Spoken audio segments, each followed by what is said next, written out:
งานเกียร์เนาะเขาเด็กสองเด็กสี่เด็กท้อยเด็กเบื้องหลังบ่ได้เบิดเฮ็ดลอย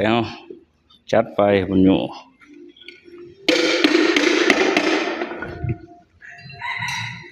เขาเด็ก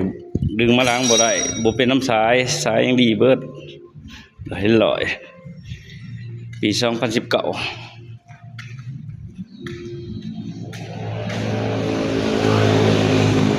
งานยกเกียร์ยั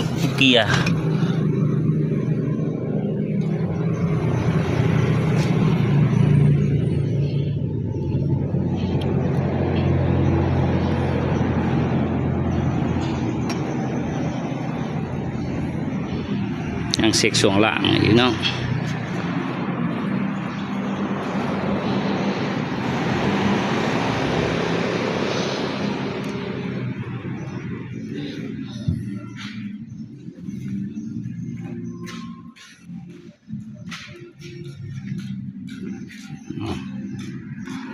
ช่วง9 โมง